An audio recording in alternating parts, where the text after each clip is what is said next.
Right now, there is a number describing how likely it is that you exist exactly as you think you do. And according to physics, that number says you probably don't. Not in the simulation theory sense. The most statistically likely version of you, the version physics actually predicts should outnumber every other version, is a brain. Floating in empty space, alone, with false memories of a life that never happened, including this exact moment watching this. It's called the Boltzmann Brain. And once you understand the math, you'll start to wonder which version of you is reading this sentence.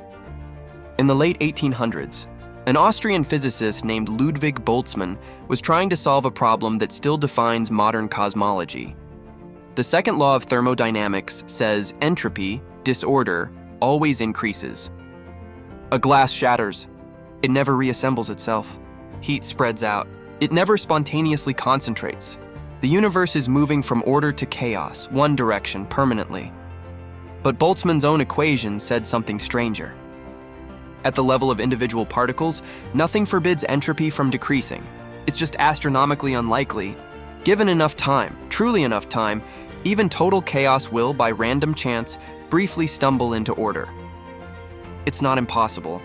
Just so improbable the universe would need to exist far longer than its current age before you'd expect to see it once. Boltzmann used this to explain why our universe exists in the highly ordered, low-entropy state it's in. Maybe, he suggested, the universe is mostly chaos, a vast sea of particles in thermal equilibrium. And what we call the universe is just one of those rare random fluctuations into order. It was an elegant idea. And then someone followed it to its actual conclusion. If random fluctuations can produce something as complex as our entire universe, stars, galaxies, planets, you, then they can also produce something far smaller and far more frequent, a brain, not a body, not a planet. Just a brain, fully formed, neurons firing, with memories, with the subjective experience of consciousness, assembled for one instant out of randomly colliding particles in empty space, then immediately destroyed by the chaos around it. Physicists call this a Boltzmann brain. And here is the part that should genuinely unsettle you. Producing a single, isolated brain via random fluctuation requires far less improbability than producing an entire ordered universe. A whole universe means trillions of galaxies, billions of stars each, all arranged with extraordinary precision. A single brain is one small clump of matter, organized for a fraction of a second. In the language of probability, a Boltzmann brain is staggeringly more likely to randomly assemble than an entire universe full of conscious observers like you. Which means, if the universe spends most of eternity in featureless thermal equilibrium, occasionally fluctuating into pockets of order, then for every conscious observer who exists because they're part of a real, ordered universe like ours, there should be an almost incomprehensibly larger number of observers who are just brains, alone, floating in chaos, hallucinating an entire universe, an entire life, an entire history, including the false memory of having always existed inside a coherent reality. Statistically, those brains would vastly outnumber real observers like you. So the question physicists actually had to ask, with a straight face, was this: if you're a randomly selected conscious observer in this kind of universe, what are the odds you're one of the real ones? The honest answer is not good. If the universe spends most of eternity in equilibrium and only rarely fluctuates into ordered states, then the overwhelming majority of observers who ever have an experience like yours, sitting here, with memories, with a sense of continuity on our Boltzmann, brains, isolated, momentary, about to dissolve back into randomness the instant after this thought. Completes. Cosmologist Sean Carroll has spent years working through this, and his conclusion is one of the strangest moves in modern physics. He argues any cosmological model predicting that most observers are Boltzmann brains should be rejected.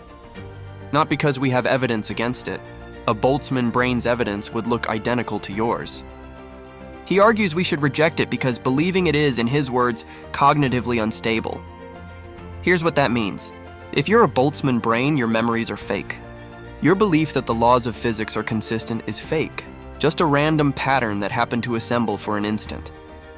Which means you'd have no actual reason to trust the reasoning that led you to conclude you're a Boltzmann brain in the first place. The theory, if true, destroys your ability to believe it's true. It eats itself. So Carroll's argument isn't that Boltzmann brains are impossible. It's that any model predicting they outnumber real observers must be wrong, because if it were right, you couldn't trust anything, including the model. This is where it gets genuinely strange, because the Boltzmann brain problem isn't a fringe thought experiment. It's a live, unresolved issue in modern cosmology, specifically because of dark energy. Our universe isn't just expanding. The expansion is accelerating, driven by dark energy. If that acceleration continues forever, which current evidence suggests it might, the universe is heading toward a final state called heat death. Maximum entropy, featureless, cold, eternal. An eternal universe in equilibrium is exactly the setup that produces Boltzmann brains. Given infinite time in that state, random fluctuations producing isolated conscious observers become not just possible, they become inevitable, and they vastly outnumber the brief, ordered universe we're living in right now. Some cosmologists now treat the Boltzmann brain problem as a genuine test for any theory of the universe's future. If a model predicts an eternal universe in equilibrium, it predicts a future dominated by Boltzmann brains. And by Carroll's logic, something about that model has to be wrong. Either the universe isn't eternal, or it never reaches true equilibrium, or there's something about the laws of physics we don't understand yet that prevents this entirely. Nobody currently knows which, so where does that leave you? Not as a Boltzmann brain, almost certainly not. The argument isn't you probably are one. It's that any cosmological model predicting you're likely to be one must be incomplete or wrong. The fact that you can think clearly, that your memories form a consistent picture, that the universe behaves according to stable laws, that's actually evidence against the scenario, not for it. A real fluctuation brain wouldn't have a consistent universe to observe. It would dissolve before finishing the thought. But the reason this idea refuses to go away is that it emerged from the same statistical mechanics that correctly describes literally everything else in physics. The same equations that explain why your coffee cools down, why time has a direction. Those equations, followed honestly to their logical end, produce this. Either something is missing from our understanding of entropy and the universe's ultimate fate, or the universe is built in a way where this never becomes a problem, and we don't yet know why. You exist. You're having a continuous, structured experience of reality right now. By the numbers, that should be the rare outcome, not the common one. Maybe that's reassuring. Or maybe it just means the universe is hiding something about itself we haven't found yet, something that explains why order exists at all, in a cosmos that statistically shouldn't produce it twice.